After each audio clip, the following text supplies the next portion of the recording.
Hey everybody, how's it going? So this afternoon we're going to do something a little bit different. We have some some pork country style ribs. Now these ribs here are got quite a bit of fat along the edge. I'll end up trimming that off. This is a nice steak here. This one here has a bone going down the middle of it.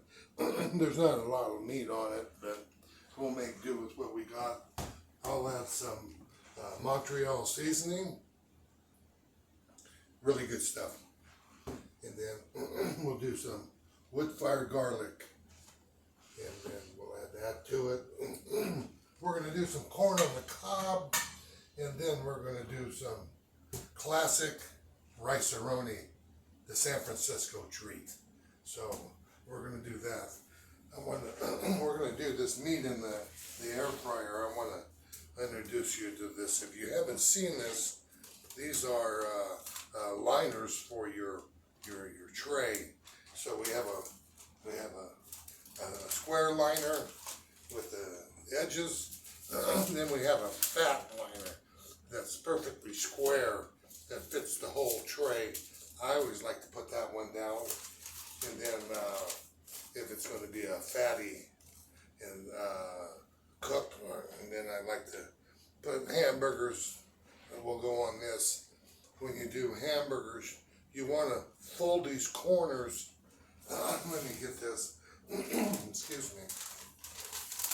You want to take these corners and you want to fold them under, and then go to the opposite corner and fold it under. That way you have a spot for two hamburgers. Okay? If you don't, it has a tendency with an air fryer to blow up on the sides that there's no meat, and then your burner on the top of this will catch it on fire. So just fold one corner, then fold the opposite corner under, and then put your hamburgers on it, and it'll work really fine. This thing here, these are the trays that I use.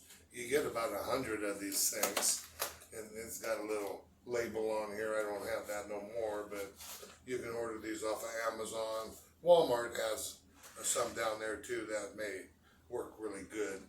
They're 9.5 inch, 9.5 inch tray, and they work really good with all the food that you use. So we're gonna do some. I think I said corn on the cob. We got some good looking corn the other day, and then we're gonna try that, see what that looks like. So I'm going to excuse me. This Sunday I'm going to do a cook, something special that I'm going to cook up for you. I'm going to have shell macaroni. These are extra small shells. Buy the smallest ones you can get in this kind of a package. You buy them in the box, they're too big. So, and then I add chopped up olives. They're all chopped up to that. And then, let me show you what else I'm going to add to that.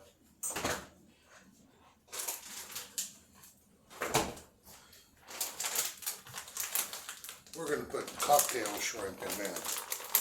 We're going to do cocktail shrimp. We're going to make a shrimp salad. So that'll have Walla Walla sweet onions in it, mayonnaise, celery, shrimp, and some salt and pepper. It's going to be really good. That's good stuff. I make that. We did that with when we catered a long time ago. We always brought a shrimp and a potato salad for everybody to eat with our barbecue.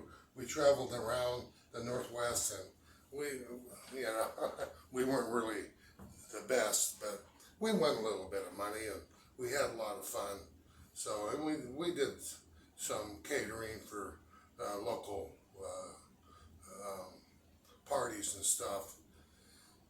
But anyways, and then we're also going to do a potato salad, and that consists of the potatoes. I'm not going to put no olives in it now this time, but I like to put olives in it anyways, and there'll be pickles, and I like to get the whole garlic dill pickles. They come in the big jar. Nally's is the name. Nally's has the crisp pickles that has the best burst flavor when you make this potato salad. So make sure they're big pickles. Let me take a look. I think I have this up close. I'm not sure. No, I got it back a ways. Big jar. Get the big ones. Walmart has them right now, and we used to make those in this country, but they make them in India now. And so for a while there, we were only getting little tiny dill pickles.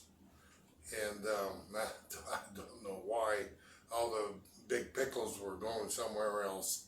So, but I see that they're back now. They're really an excellent pickle for your potato salad. When you take that potato salad, I'm going to put Walla Walla sweet onions in it, because this time of year, that's the best onion. It's delicious. I'm going to do that. I'm going to put some celery in with that, and then we're going to add mayonnaise and mustard. I don't add no sugar or any of that stuff.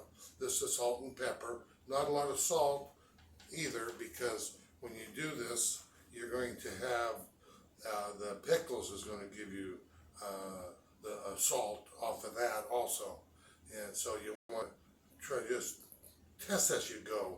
Put a little bit of salt in there.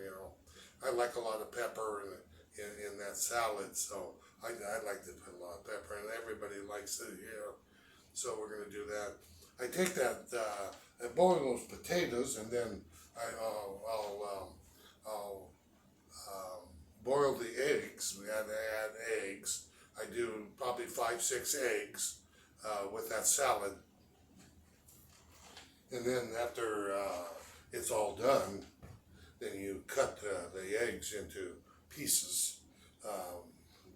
In your hand, you can cut that 3 or 4 times one way, and then cut across. Perfect size goes into your salad. That goes into my salad last, just before the mustard and mayonnaise. So you take your bowl, and then you take your knife that you've been using, and you break your potatoes down.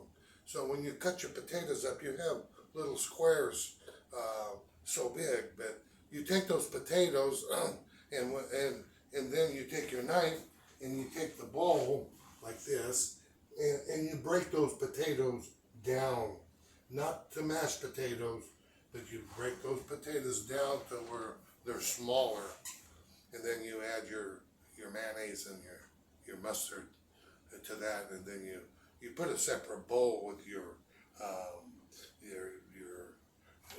we're not going to put olives in it, but you put the separate bowl, your onions and your pickles, your celery, and then you set that aside in the refrigerator while you're doing the rest.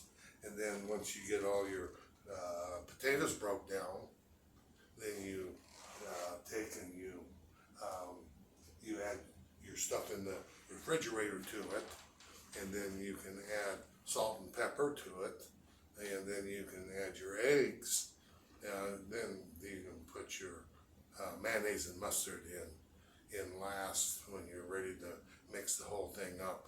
So we're gonna make one of those also come Sunday, and then I hope you guys join us in and see how we're doing with that one. It's going to be fun. And anyways, let me get started here. I want to fix my wife dinner tonight, and she's not feeling very good, so I want to take the reins, as you say it, and lead that horse and all the horses to the Anyways, don't go away, and I'll be right back. Thank you.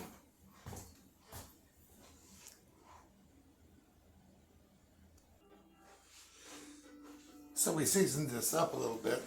We got some, we have some Montreal seasoning, and then we have some wood fire garlic kenders.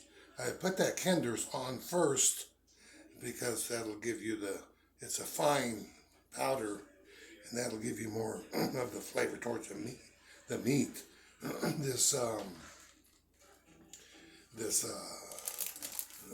other seasoning, Montreal, is really, really good. I use it on a lot of food, so we got that going. We're gonna heat this up, get this ready to go. I got I'm gonna melt this butter down, and then we're going to put that rice in there, and we'll take a spoon, and then we'll mix this up and get it all. We'll get that rice all browned up, and then we'll add 2.5 cups of water to that, and then bring that to a boil, and then we'll let that simmer for about 20 minutes, and that'll be ready. This meat right here, it's ready to go, so we're going to take this and we're going to put this up there. I put it up on the steak shelf, is where I read this, and we're going to put this on about, not 15 minutes, but we're going to put it on 10 minutes, and then we're going to put that on about 390 degrees. We're going to start there. If it needs to be cooked a little bit longer, I'll pick that up to 400 degrees. But I don't want to get too dark on the outside, so we'll do that. I have a thermometer where I check my meat, and it's 150 degrees is where I want to get this. You want to check your temperature closest to the bone, because that's where it's going to be the coolest on your meat. You want to make sure that it's not red, so you'll always check your meat closest to the bone. Anyways, I'm going to turn this thing on, and we've got the meat going. We're melting our butter down now, and then we're going to add the rice. We'll get that going, and then we'll turn this the corn on here in a few minutes, and then we'll have it put together pretty close. So kind of stay with us, and we'll be right back. Thank you.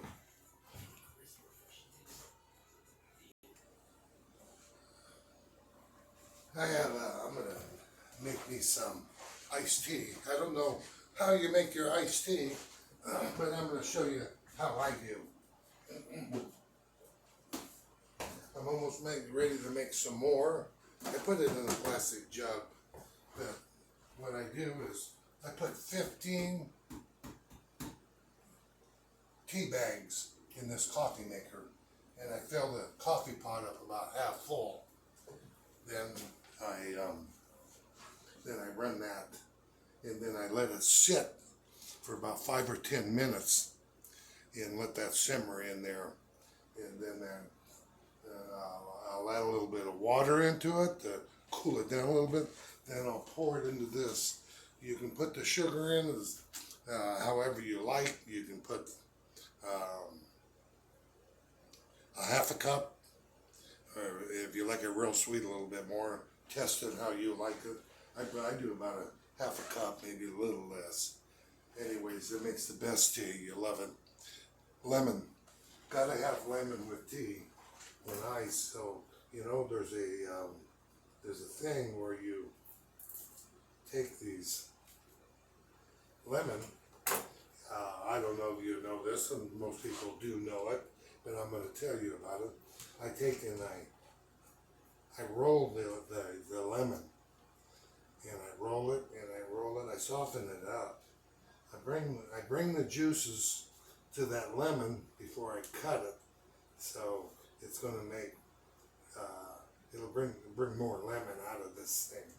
So then I take and I cut the sides off, the top and the bottom. So once you cut them off, you just take this like this, and you can cut these in fours, or you can make them smaller if you don't want that much lemon. And you can also do this, and then it just brings it all out. Pick the seeds all out. I always like to do that. Get rid of the seeds. Look them over really good. If there's any seeds in there, just pop them out. It don't take much. And then there you have it. You got a nice lemon for your iced tea. So I need to do some stirring. I'm going to be back in just a minute, and then I'll get with you. Thank you.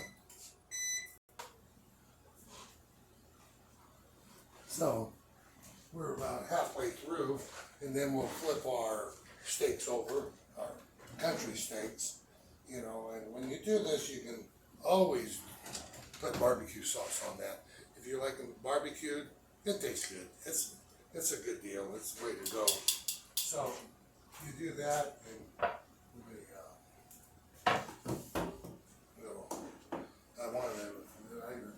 gotta stay with this browning. This you put 2 tablespoons of butter in this rice-a-roni, and you brown it. That for Mercil, however you say that rice. I like to brown it. I like it browned up pretty good. I really do. So let's take this in. Let me get a hot pad. We're going to turn this over, and then we're going to turn that heat up a little bit. These need to be going a little bit faster. They're a little done, but I want them cooking faster. So we're going to bring this thing up to about 400 degrees. So let's start this back up, and then let's raise this temperature up to 400. So we'll do that for 10 minutes, and then we'll take a temperature on that. This rice, it's browning up pretty good now. So we're going to get ready to add the water to this. When I was talking to you guys about the lemon, well, that lemon is really good with tea, but it also does another thing. It tells you, it shows you how soft it can be. When you roll that and make it soft, when you go to put that in your glass, you cut them in the slices, they squeeze really easy, and mass juice comes out of them. You just squeeze them and they go together really easy. It really does get the lemon out of that for you. Gives you more lemon and more for your buck. So we're going to, let's see here, we need a half a cup, and then this is going to be good to go. Here, I'll give this a little stir, and then we'll get this, we'll add our packet, and then we'll put that in here also. So that'll go in here like that, and then we'll mix this up really nice, and we'll get it going here really good. And then that little packet gives a lot of rice a lot of flavor. It really works good. So they must really have it together where they produce this stuff. Anyways, we're going to let that sit. We're going to simmer that for about 20 minutes covered, and it's going to suck up that water. That rice is going to absorb all that water, and you're going to have a nice rice dish. So I'm going to go, and I will come back here real soon, show you where we're at. Be right back. Thank you.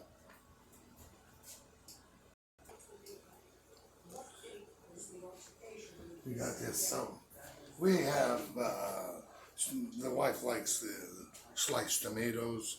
I put a little salt and pepper on those, and I slice them this time of year. You have the all the farms down in the lower valley with all their product, their corn and zucchini and all their vegetables. So you want to go down there and get some fresh vegetables. They're delicious, especially the tomatoes. They're really good. So I'm gonna fix these up. I'm gonna set these aside for her, and I like to have one or two maybe. I don't want to eat them all. I had to turn this temperature up for 4 more minutes. It was about 140, 45 degrees. It wasn't hot enough, so we're gonna heat that up. This rice is done. I got this rice where it's all in the pan. It just needs to be mixed up now. So it's good to go. Corn's done. It's got 1:20 seconds, so I'll turn the heat off on that. And then we'll put this together and I'll be right back with everybody. So don't go away and we'll be right back. Despite the fact that you lived there was because you said you had other bills to pay. It's not a reason. So we got it all done up here. This is what I've done. So we got the corn on the cob, the wood-fired garlic by Kinder's is really good with that corn and pepper. I like to put a little pepper on my rice-a-roni, and then we have our steak.